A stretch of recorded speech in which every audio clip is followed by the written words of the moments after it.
I'm just amazed by what he did. He totally got the tender emotion that I felt for my subjects. And his illustrations are going to be in the prestigious Society of Illustrators show in New York City. These illustrations in November, so I'm going to go to the opening, and I'm really excited about that. So here we go. It was probably a combination of the editor and the illustrator in terms of paginating the book, figuring out where the words were going to go. I had nothing to do with that. That's all them. And even the title of the book is my editor's title. And we wrestled with what the title would be, and I just thought what she came up with was brilliant. I just feel so lucky to have worked with Ann Schwartz, such a kind, thoughtful, smart person. She helped me even get down to more emotion than I had in the beginning manuscript. So.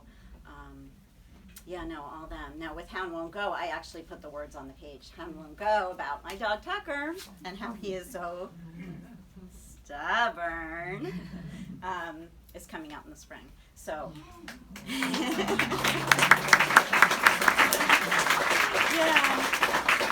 yeah, one of my friends said, "What took you so long?" Because he's 12, but he's still going strong, and he's been stubborn, yes, the whole time.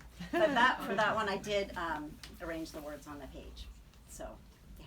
So my very first draft was about 400 words, if that. And that is the draft that I sent to the person who became my agent. She asked me to amplify it a little bit more. So I sent it to her in August. She wrote back to me in October. And my colleague and good friend Karen Baldwin and I wrestled with what to do, what I should do, what I should write. I sent an amplified version back to her. Oh, there she is.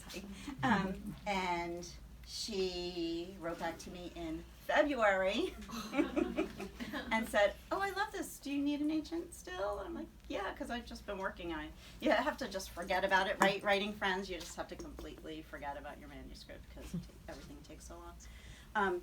So she submitted it the way I had revised it for her, which was not very much. And it sold right away, but it also helped that I had won a really big award. And I think some members of that award committee are here today, so thank you. So yeah, it sold right away, and then my editor just had small revisions. She suggested ending with a poem, which I had not planned. So I think that was an amazing suggestion that made such a difference. So, but it is very close to my heart. Not only because it's the first book, but because that emotion just struck a chord with me. Crazy. I mean, a picture book is like, I don't know, I was at one author reading where someone likened it to having a block of marble and then you chip away until you get to the thing, the essence. It's so hard to do. I mean, I did so much research.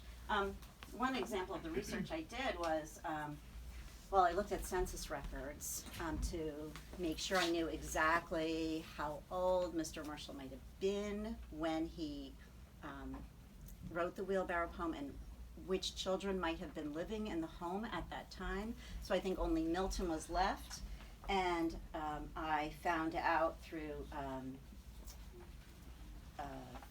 military records that Milton was 5 feet 10 inches tall and about 150 pounds, so I knew what he looked like. I could communicate that to the illustrator.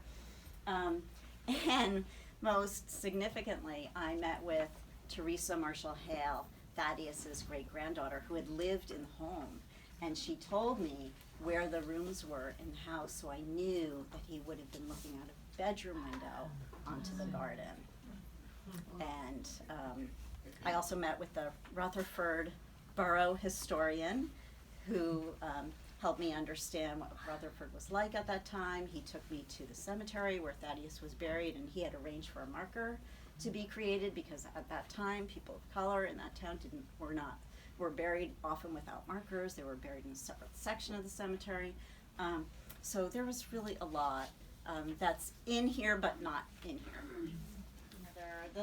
This is why I saw the one illustration was whether this would have been a realistic interpretation of where Williams could have been in relation to the town. And I had been there, I knew the topography of the town, so I was able to say, yeah, I think it's realistic. We'll take one more. And I'm like, I don't know what he's gonna illustrate. I don't think there's anything to illustrate in this book. Because the writers are always supposed to think about, having different scenes and being specific enough, so, but I can't even imagine. I could imagine one picture, and this was the kind of picture I imagined, Thaddeus in his garden, and that was all. I just wrote from the heart.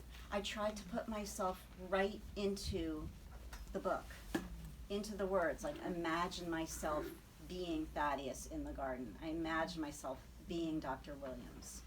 And what would I do? Because, I didn't really know exactly what they did every day, but I worked in a garden. I guess I just tried to figure out, like, from their perspective, what their lives would be like, and that's what I boiled everything down to.